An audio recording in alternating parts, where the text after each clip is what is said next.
Remember, I was coming with the story of MKO. I'm going somewhere with that. In 1990/1991, MKO was coming to become the president of Nigeria. And you know that MKO is a kind of a Muslim extremist. It was said that he aided the burning of Bibles that were being imported to Nigeria. Thousands copies of Bible. He aided the burning and the destruction of thousands of copies of Bible coming to Nigeria. And this happened years before he wanted to vie for Nigerian presidency. If what I'm saying is good to you, share my video. I have a lot of things here. Okay? Okay, so bad there. Even if it is 5 people that is listening, I will continue to talk. Okay? Now, MKO foresaw the organized or aided in the destruction of thousands of copies of Bible. So, but that was when he was a little bit younger. Years later, it played out when he wanted to vie for Nigerian presidency. He visited the northern emirs. He visited the Yoruba Obas. He decided to abandon the Igbos. Till tomorrow, I will be the last person to be sympathetic of the annulment of June 12th. It is the act of God. That's what some people called it. It's the act of God. It was God's intervention that June 12th was annulled, because somebody like MKO is not worthy to rule Nigeria, just like Tinubu. They are the same people. Now, if I see an Igbo man rooting for Tinubu, I wonder where they are driving with, because we don't have ideologies again. We have lost who we are. We have lost our identity. We have lost where we are going. It's not about Tinubu as a person. It's about his philosophies. It's not about Muslim. I can even support Atiku, who is also a Muslim. But for Tinubu, a good follower of MKO. I'm going somewhere with this. MKO refused to come and pay homage to Igbos. Do you know the worst thing MKO did? For the first time in the history of Nigeria, because he hated Christians so much. Share this video. I want it to go viral. Because MKO hated Christians so much, he went and picked a man called Babagana Kingibe to be his vice, a Muslim man. In a country where we have 50-50, where our understanding is 50-50. He went and picked a Muslim ticket for the first time in Nigeria. Believe me, some Igbos still supported him, because he will always have a sellout, just like some of you. Some Igbos still supported him. Some Igbos still voted for him. He's a good man. A man who has already called you faith, you want nothing. So when you hear the annulment of June 12th, it was God instituted mandate. God annulled it. Is the prayers of Christians. I'm so happy that June 12th was annulled. I was still in high school then. On that June 12th day, that 12th of June, I was coming from Lagos. I think that day, as the result is being called. Now, when MKO started doing all this rubbish, only one man stood against him. He's not a perfect man. They say he worked against the Igbos during the Biafran War. He's not an angel. But for that single act, I will continue to respect him. Chief Arthur Nzeribe Ogbuagu. It was Chief Arthur Nzeribe Ogbuagu that stood against MKO. MKO, he called him. You think you can rule Nigeria without him? MKO say yes, I can rule Nigeria with a vote, without the vote of an Igbo man. Did he do it? Some of you have to go to history to understand.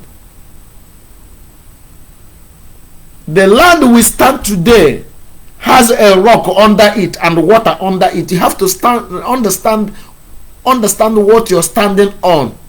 Understand what is under. So why we play some stupid politics at times, and few of us are crying, is because we have followed this history for a very long time, and most people also who follow that history are not able to talk because they are part of the syndicate. Or an average Igbo man won't just settle me, I go home, I'm okay. So long as all the Genaba, it go okay.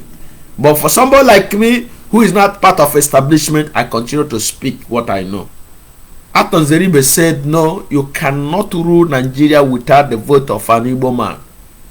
You choose a Muslim ticket. Let's see how it goes. Arthur Nzeribe formed what is called, what we know as Association of Better Nigeria. That is when you have a powerful Igbo men and women. They are not perfect, just like today.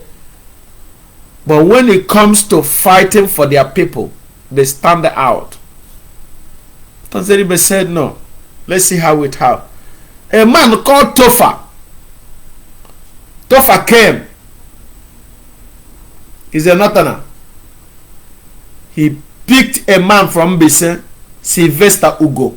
Some of you know Sylvester Ugo. It was Tofa who picked Sylvester Ugo.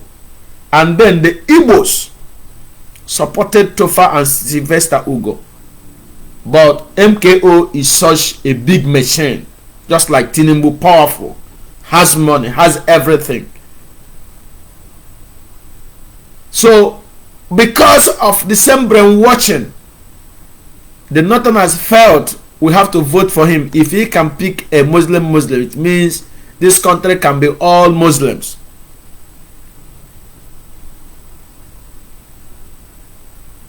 After the vote, MKO won. And do you know the most ridiculous thing is it was our own brother Humphrey Nwosu, because when these people want to deal with you, they use you to deal with your own self. They use you to deal with your own self. It was Professor Humphrey Nwosu. I don't know if Professor Nwosu is still alive.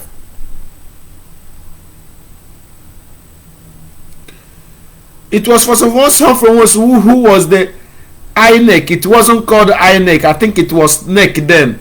National Electoral Commission or something like that. It was NEC, not INEC. INEC was later. They later put the I. So the Professor Humphrey Nwosu started reading out the result. They call it the most free and fair election conducted by an Igbo man. Since then, how many times have an Igbo man climbed that position? Yet they have not been able to have a free and fair election. Professor Humphrey Nwosu could have favored his own person. But then we have truly Igbo people. That's to tell you an Igbo man can be honest regardless.